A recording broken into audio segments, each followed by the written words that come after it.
বন্ধুরা নমস্কার। বিষয় যারে দেখতে নারী।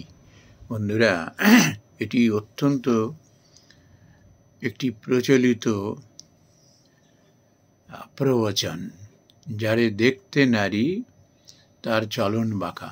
বন্ধুরা, এই মনোভাব নিয়ে যে মানুষ থাকেন তার কখনো কোনোদিনও কোনো উন্নতি হয় না। তার সংসারে পর্যন্ত কোনো শান্তি থাকে না। আর এও এক ধরনের যে মানসিক সমস্যা, এই ধরনের মানুষরা সেটা মেনে নিতে পারেন না। কীরকম? যে মানুষটাকে পছন্দ নয়, এবার যদি সেই মানুষ সম্বন্ধে কেউ একটু প্রশস্তি করলো কি প্রশংসা করলো কিংবা তার ভালো কাজের সুখ্যাতি করলো, ব্যাস সেই মানুষের উপরও ক্ষেপে গেল। হয়তো সামান্য কোনো কারণে, হয়তো বনিবনা হয়নি, সেই রাগ সে পুষে রেখে দিয়েছে।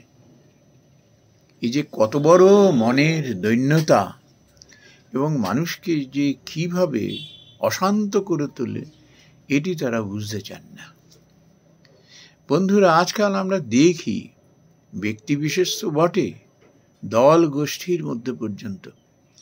আগে এরকম শুনতাম যে আমাদের শৈশবের কথা বলছি, যেরকম রাজনৈতিক দলটা আর একটি নয়, একাধিক রাজনৈতিক দল থাকে। এবং ওই সময়টা আমরা দেখেছি, বিশেষ করে যারা রাজনীতি করতেন অত্যন্ত বিচক্ষণ মানুষ, লেখাপড়া জানা, শিক্ষিত, ভালো ভালো বংশের সমস্ত, এবং খুব সংস্কারী মানুষও রাজনীতি করতেন। করার উদ্দেশ্য কিছু না, নিজেকে ফুলিয়ে ফাঁপিয়ে ওঠানোর জন্য নয়, মানুষের সেবা, মানুষের কল্যাণে। কেননা রাজনৈতিকভাবে মানুষকে অনেক কাছে পাওয়া যায়, তাকে সেবা করার অনেক সুযোগ পাওয়া যায়। এখন যারা শাসন করতেন, তাদের বিরোধী যারা থাকতেন, এটা আমরা দেখেছি, খুব তাদের মধ্যে খুব সুন্দর একটি সম্পর্ক থাকতো। সম্পর্ক গড়ারও পেছনে একটা কারণ ছিল কি না, আমাদের যে ত্রুটি বিচ্ছুতিগুলো সেগুলো কিন্তু যাতে খুব নির্ভয়ে এবং দ্বিধাহীনভাবে তুলে ধরে, সেটির জন্য। এবং একসঙ্গে চা পান করা, একসঙ্গে ঘোরাফেরা, এগুলো করেছেন। কিন্তু মতের অমিল হলে পরেই তারা কিন্তু সেটা কিন্তু পরস্পর এগিয়ে এসছেন, এবং শেষ পর্যন্ত যেটি ঠিক সেটা কিন্তু দল মত নির্বিশেষে বেছে নিয়েছেন যে হ্যাঁ এটিই ঠিক। এখন তার বড় দৈন্যতা। এই বিভিন্ন দলের মধ্যে দেখি কোনো একটা দল সবই খারাপ কাজ করে, এটা হতে পারে না, এটা কখনো হতে পারে না। কোনো একটা মানুষ সব দিক দিয়ে খারাপ, এটা কখনো হতে পারে না। তার কিছু না কিছু ভালো দিক থাকেও।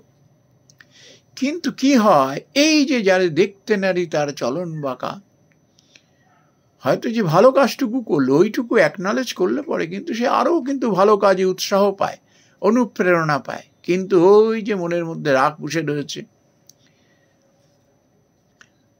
সে যে কাজই করুক না কেন, যত ভালো কাজই করুক না কেন,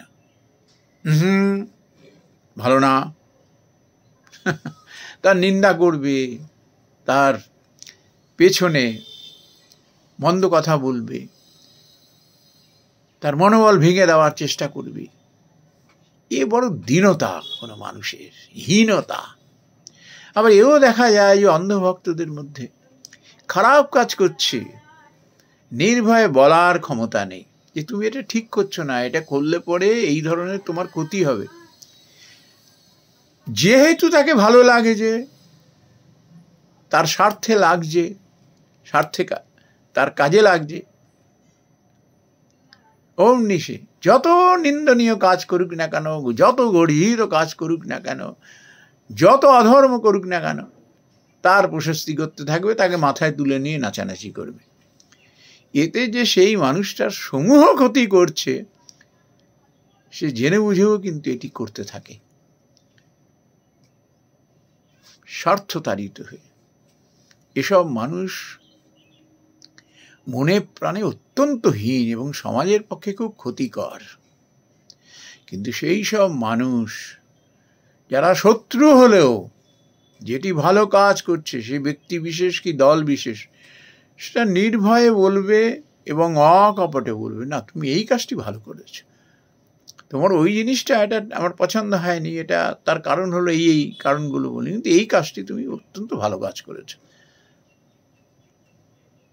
তারা ভালো কাজেরও যেমন অকপটে নির্ভয়ে বলতে যেমন দ্বিধা করে না, আবার মন্দ কাজ যেটি অহিতকর সেটি বলতে তারা নৈতিক সাহস থেকে তারা সরে আসে না।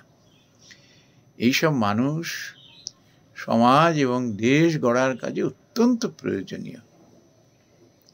এরা এই নীতিটা, যারা দেখতে নারী তার চলন বাঁকা ঘৃণা চোখে দেখে, যে মানুষের মধ্যে যেটুকু ভালো সেটুকু বলতে হয়, ভালো প্রকাশ্যে বলতে হয়, দল মত নির্বিশেষে বলতে হয়, তাতে তার মনোবল বাড়ে, সে ভালো কাজে আরো এগিয়ে আসার উৎসাহ পায়। আর যেটি মন্দ কাজ, মন্দ, সেটি মন্দ। কেন মন্দ? এই না আমার পছন্দ হয়নি বলে তাই মন্দ, না, সেটা যুক্তি সহকারে সকল মানুষের কাছে সেটা গ্রহণযোগ্য, এইভাবে যদি কেউ তুলে ধরতে পারে এই জন্য এই কাজটি ভালো হয়নি, মানুষ সেটা কিন্তু খুব আনন্দের সঙ্গে গ্রহণ করে, এবং যে ব্যক্তির সম্বন্ধে সমালোচনা করা হচ্ছে সেও কিন্তু খুব আনন্দের সঙ্গে এটি গ্রহণ করেন এবং নিজেকেও শুধরে নেওয়ার চেষ্টা করেন। এই নীতি যদি আমরা অবলম্বন করে চলতে পারি না, যে ভালো কাজের প্রশস্তি, মন্দ কাজের সমালোচনা মানে এই নয় তাকে এখন মেরে ফেলতে হবে, তাকে কবর দিতে হবে, তাকে শুলে চড়াতে হবে, তাকে গণপ্রহার করতে হবে, এটি নয়। তাকে শুধরে দেওয়া, সুযোগ দেওয়া। কত মানুষ যে অসৎ উপায় অবলম্বন করে চলছে, কত মানুষ। আমরা পারি কি সবাইকে খুঁজে আনতে, সবাইকে উপযুক্ত শাস্তি দিতে? ধরা পড়লেও আইনের চোখে ধুলো দিয়ে সেইকে রেহাই পেয়ে যাচ্ছে। সব থেকে বড় উপায়, শ্রেষ্ঠ উপায় হলো তার হৃদয়ের মধ্যে পরিবর্তন আনা, তার চিন্তা চেতনার মধ্যে পরিবর্তন আনা। যে কাজটি ভালো নয়, যার বিরুদ্ধে করছে তার তো ক্ষতি হবে, তার থেকেও বেশি হবে তার এবং তার পরিবারের। এবং এই রকম অনৈতিক ক্রিয়াকর্ম যে ভালো নয়, এটি যে বোঝাতে পারবে এবং তাকে সঠিক রাস্তায় নিয়ে আসতে পারবে, তার মতো বড় আর সাধু সঙ্গত বোধ হয় আর এই সমাজে হয় না। খারাপ লোককে ভয়ে আড়ালে গিয়ে কিংবা সামনে খারাপ বলে তারপরেই চাপের পরে না ভালো ভালো, এরম মানুষ হওয়ার থেকে না হওয়া ভালো। যার মধ্যে নৈতিক সাহস নেই, ভালোকে ভালো বলতে পারে না, মন্দকে মন্দ বলতে পারে না, সত্যকে সত্য বলতে পারে না, মিথ্যাকে মিথ্যা বলতে পারে না, সে মানুষ হলো ব্যাকবোনহীন। আজকে যে মানুষটার চাটুকতা করে সে তার প্রিয় হওয়ার চেষ্টা করছে, একদিন সেই মানুষই তাকে কিন্তু অপদস্থ করবে, তার এই হীন চরিত্রের জন্য তাকে কিন্তু সরিয়ে দেবে।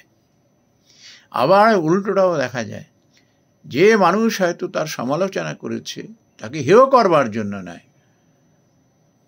তাকে উন্নত করবার জন্য, হয়তো সে কুপিত হয়েছে তার নজরে, একটা দিন সেই মানুষ যখন বুঝতে পারবে যে না, এই আমার প্রকৃত হিতকারী বন্ধু, যে আমাকে চেষ্টা করেছে, আমাকে হেয় করেনি, পাঁচজনের সম্মুখে আমাকে অপদস্থ করেনি, বারবার চেষ্টা করেছে আমাকে শুধরানোর, এই হলো আমার প্রকৃত বন্ধু।